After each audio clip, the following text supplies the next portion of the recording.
सुबह की खबरें। कराची एयरपोर्ट पर विस्फोट, चेन्नई में हीट स्ट्रोक से 5 की मौत, मालदीव के राष्ट्रपति मुज्जू मोदी से मिलकर कर्ज संकट पर मदद मांगेंगे। मतगणना दिवस से पहले जम्मू कश्मीर के ऊधमपुर में सुरक्षा कड़ी की गई। शाह आज दिल्ली में LWE प्रभावित राज्यों के मुख्यमंत्रियों के साथ समीक्षा बैठक की अध्यक्षता करेंगे। जंतर मंतर की अनुमति न मिलने पर सोनम वांगचुक ने लद्दाख भवन में अनशन शुरू किया। GATE 2 has a choice. Late fees के साथ रजिस्ट्रेशन आज खत्म हो रहा है। डिटेल्स यहां देखें। कराची एयरपोर्ट के बाहर धमाके में 2 चीनी मजदूर मारे गए और कम से कम 8 घायल हुए। हार्दिक पांड्या ने पहले बांग्लादेश T20I में विराट कोहली को पीछे छोड़ते हुए सबसे ज्यादा T20I मैच छक्के से खत्म करने का अनोखा कारनामा किया। कराची एयरपोर्ट के पास विस्फोट में 3 विदेशी नागरिक मारे गए और 17 घायल हुए। एक्टिविस्ट इन्वेस्टर स्टारबोर्ड वैल्यू ने फाइजर में $8 बिलियन का हिस्सा लिया और कंपनी के प्रदर्शन को सुधारने के लिए बदलाव की मांग की। मालदीव के राष्ट्रपति मुइज्जू को राष्ट्रपति भवन में सम्मानित स्वागत मिला और उन्होंने राजघाट पर महात्मा गांधी को श्रद्धांजलि दी। त्रिपुरा के कदमत्तला में दुर्गा पूजा चंदा संग्रह को लेकर 2 धार्मिक समुदायों में झड़प में 1 व्यक्ति की मौत और 17 लोग घायल हुए, जिनमें 15 पुलिसकर्मी शामिल हैं। ईडी ने मनी लॉन्ड्रिंग केस में आप सांसद संजीव अरोड़ा के पंजाब स्थित घर पर छापा मारा। अमेरिका में एक हिंदू समूह ने कमला हैरिस के पाकिस्तानी अमेरिकी सदस्य से संबंधों पर सवाल उठाए हैं। सोमवार को शुरुआती व्यापार में ₹2 बढ़कर 63.99 प्रति डॉलर हो गया, जिससे कमजोर डॉलर और क्रूड ऑयल की कीमतों में गिरावट का फायदा मिला। मलयालम अभिनेता सिद्दीक से 2016 में एक होटल रूम में बलात्कार के मामले में पूछताछ के लिए सोमवार को तिरुवनंतपुरम पुलिस कमिश्नर के ऑफिस में पेश हुए। कांग्रेस ने पीएम मोदी से जनगणना में देरी पर सवाल उठाते हुए कहा कि जाति गणना से ही शिक्षा और रोजगार में पूर्ण और सार्थक न्याय सुनिश्चित हो सकता है। पीएम मोदी ने देवी दुर्गा को समर्पित गरबा गीत साझा किया। तमिलनाडु के स्वास्थ्य मंत्री मां सुब्रमणियन ने कहा कि चेन्नई एयर शो में अत्यधिक गर्मी से 5 लोगों की मौत हो गई। आरजी कर केस। जूनियर डॉक्टर्स ने न्याय और कार्यस्थल सुरक्षा की मांग करते हुए तीसरे दिन भी अनशन जारी रखा। दिल्ली कोर्ट ने आरजेडी प्रमुख लालू प्रसाद और उनके बेटों को जमीन के बदले नौकरी मामले में जमानत दी। गृह मंत्री अमित शाह ने पीएम मोदी को संवैधानिक पदों पर 23 साल पूरे करने पर बधाई दी। मालदीव के राष्ट्रपति मुइज्जू भारत दौरे पर आए हैं ताकि दोनों देशों के बीच कमजोर संबंधों को सुधार सकें। सुरक्षा बलों ने मणिपुर के काकचिंग और थौबल जिलों में तलाशी अभियान के दौरान भारी मात्रा में हथियार, गोला बारूद और विस्फोटक जब्त किए। ओला इलेक्ट्रिक के शेयर ₹90 तक गिर गए क्योंकि ग्राहकों ने सोशल मीडिया पर खराब आफ्टर सेल सर्विस की शिकायतें की। पीएम मोदी की लंबी सार्वजनिक सेवा की यात्रा एक जीती जागती प्रेरणा है। अमित शाह।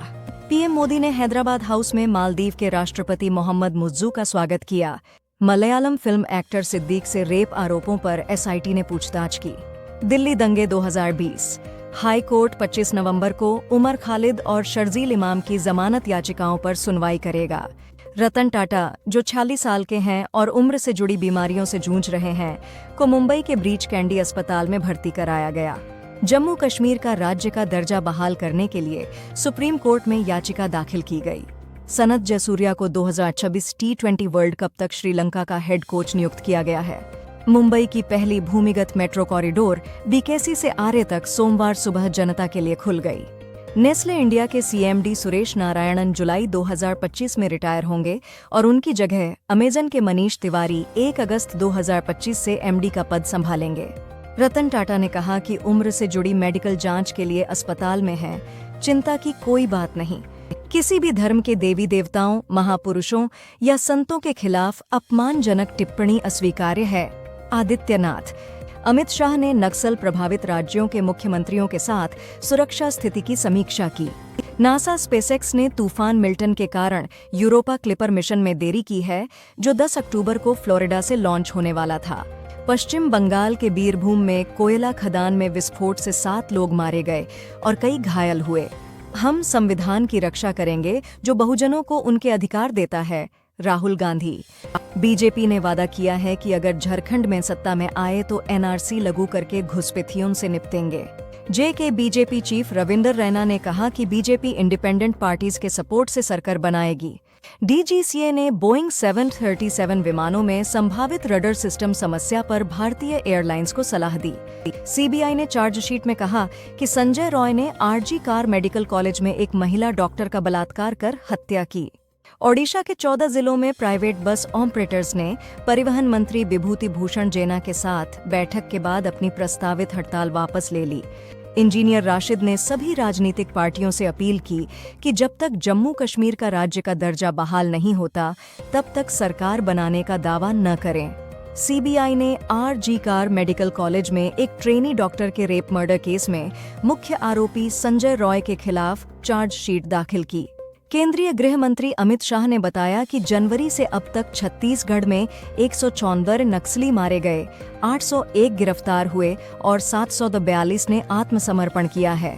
भारत और मालदीव ने 400 मिलियन के मुद्रा स्वैप समझौते पर हस्ताक्षर किए ताकि मालदीव को विदेशी मुद्रा भंडार संकट से निपटने में मदद मिल सके। सरकार 100 फूड टेस्टिंग लैब्स और 50 फूड इरेडिएशन सेंटर्स स्थापित करेगी ताकि प्रोसेसिंग लेवल बढ़े और गुणवत्ता सुनिश्चित हो सके। अमेरिकी वैज्ञानिक विक्टर एम्ब्रोस और गैरी रुवकुन को माइक्रो आरएनए की खोज के लिए मेडिसिन में नोबेल पुरस्कार मिला। फारूक अब्दुल्ला ने कहा कि उनकी पार्टी सरकार बनाने के लिए प्रतिद्वंद्वी पीडीपी का समर्थन लेने पर कोई आपत्ति नहीं है। कांग्रेस का आरोप है कि बीजेपी जम्मू कश्मीर में बहुमत हासिल करने के लिए बेताब खेल खेल रही है।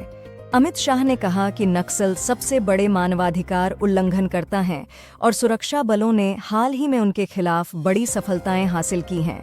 मालदीव में नए रनवे और रूपे कार्ड लॉन्च से भारत और मालदीव के बीच आर्थिक और पर्यटन सहयोग बढ़ेगा। अमेजन ने एमएक्स प्लेयर और अमेजॉन मिनी टीवी को मिलाकर अमेजॉन एमएक्स प्लेयर बनाया है। ओलंपियन जिम्नास्ट दीपा कर्माकर ने 31 साल की उम्र में जिम्नास्टिक्स से रिटायरमेंट की घोषणा की। टैक्स विभाग ने जनता से आयकर अधिनियम की समीक्षा के लिए सुझाव मांगे हैं।